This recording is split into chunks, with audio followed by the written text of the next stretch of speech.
CNBC TV18.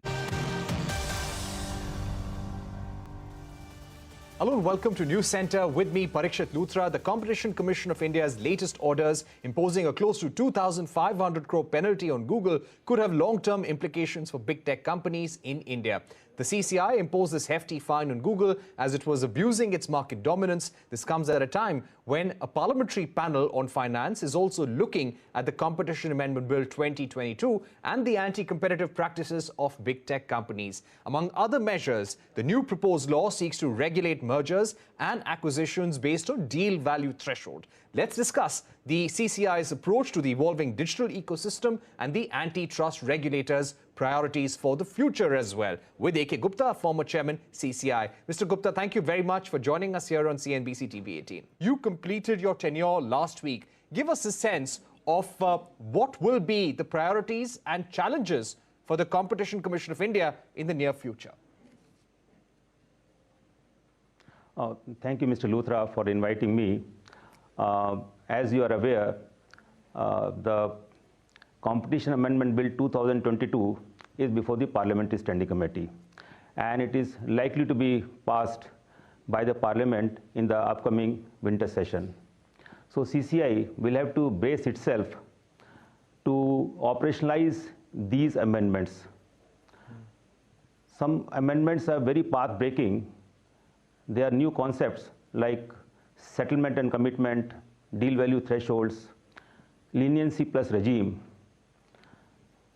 CCI will have to come out with regulations in consultation with the stakeholders. I think it's going to be quite a challenge because, one, this consultation process has to be very, very robust. These are landmark amendments, and we need to inspire confidence in the stakeholders. And second, time frame will be very less between, say, passing of the bill and the notification thereof. So I feel that CCI hands are full and they have to get going, and the new incumbent will have to hit the ground running. We have also seen that some sections of the industry have raised questions about the ambiguous nature of DVT threshold regulations in the new bill. How would you address those concerns? I think this is a very good question. First of all, I don't see any ambiguity. Let's understand the rationale of the deal value threshold. At present, in the merger regime, we have got two criteria, assets and threshold. Now, you see, the digital economy is a different ballgame altogether. Here, the target entity may have no asset and very low turnover. So we are not able to capture some of the mergers in digital market due to these two factors. However, that target entity may command very significant market position due to certain intangibles like data, network effects, number of users or consumers, sellers, etc., depending upon the type of sector it is in. So that raises the valuation of the target entity very much. So in such cases, we would like to capture those mergers also. We would like to assess those mergers also. But you are right, industry has got concern, we know about it, and we would not like to assess those mergers which do not have appreciable adverse effect in India. So that is why we have come out with the India Nexus, which means if target doesn't have substantial operations in India or no operations in India, such mergers will be exempted. So we are targeting very few mergers in digital market for assessment. So I think industry should not have any apprehension. We will have very elaborate consultation with all the stakeholders, and only after that we will come out with regulations. So I can straight away say that we will completely allay all the apprehensions on the part of industry. Right. How challenging has it been to regulate digital platforms during your tenure? You have called them in the past de facto gatekeepers of the online world because of their powers to lay down rules in the digital marketplace. See, digital platforms with enduring market power have decisive influence on the online competition landscape. They control digital infrastructure, they have got power to set rules, determine terms of access, and that is why they act as gatekeepers. With such rule-setting power, control over their data, in fact, enable them to get entrenched in the market and provide a ready platform to them to expand into adjacent markets. This can result in appreciable adverse effect on consumers and competition landscape. Now, the digital market is extremely dynamic. It can tip very fast.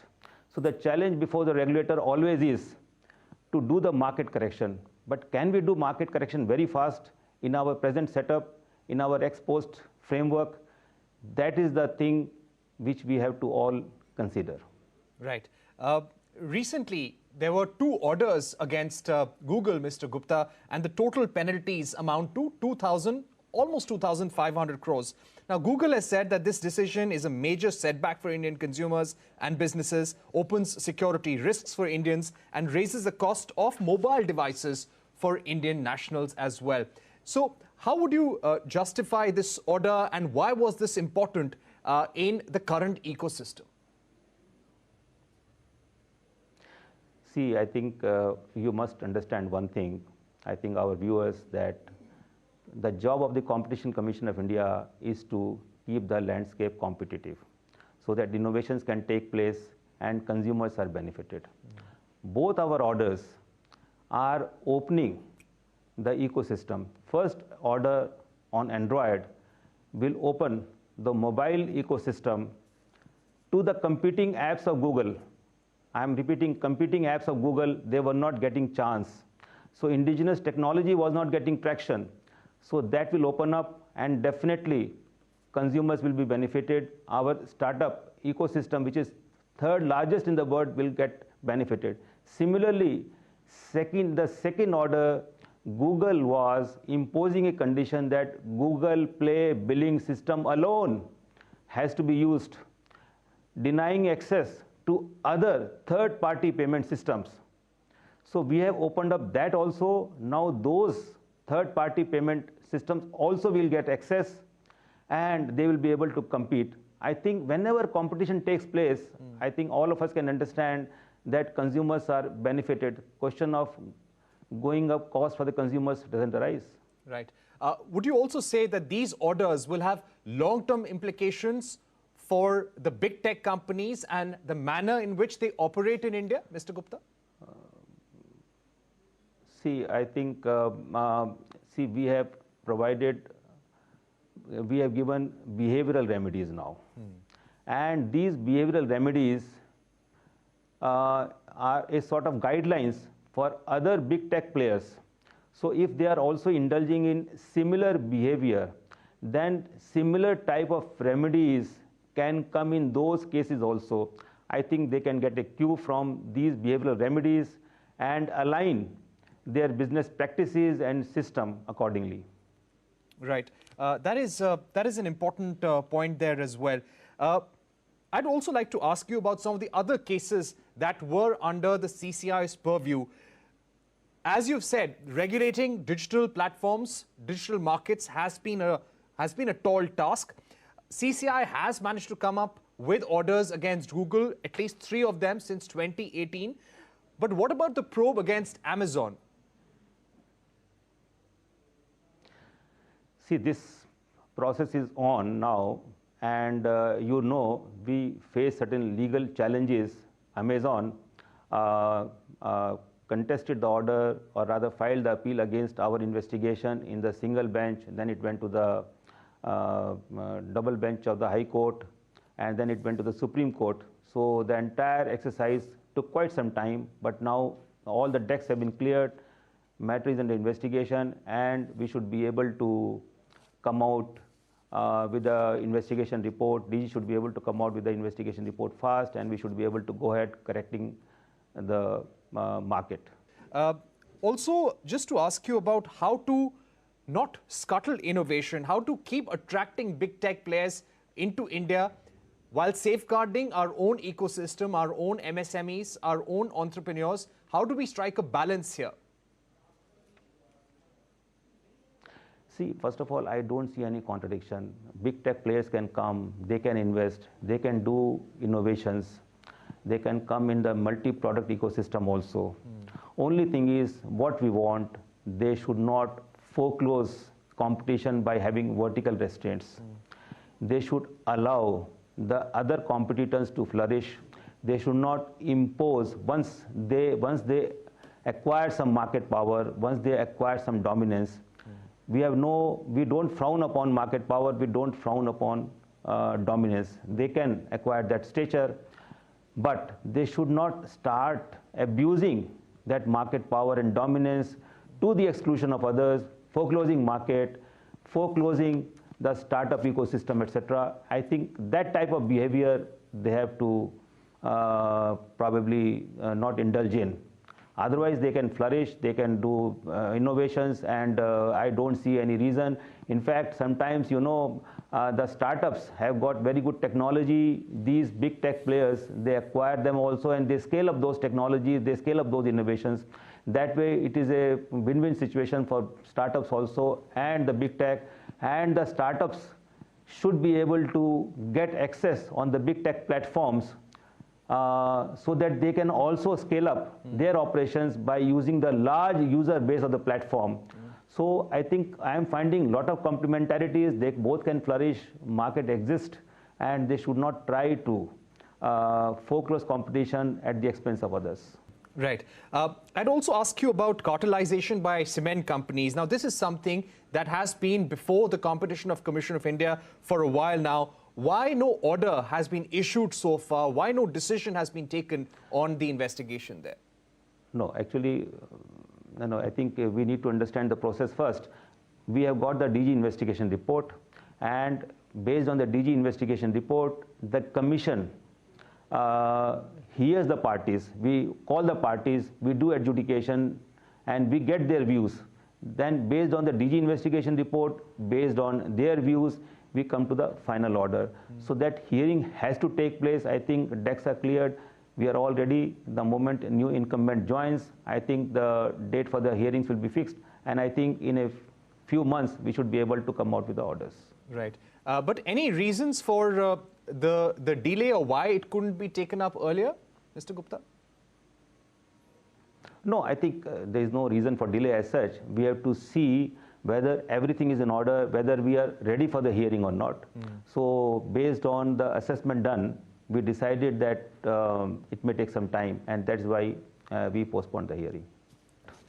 Right. I'd also like to ask you about protracted litigation. We've also seen a low recovery rate when it comes to penalties imposed by the CCI. How do you propose to address these issues in the future?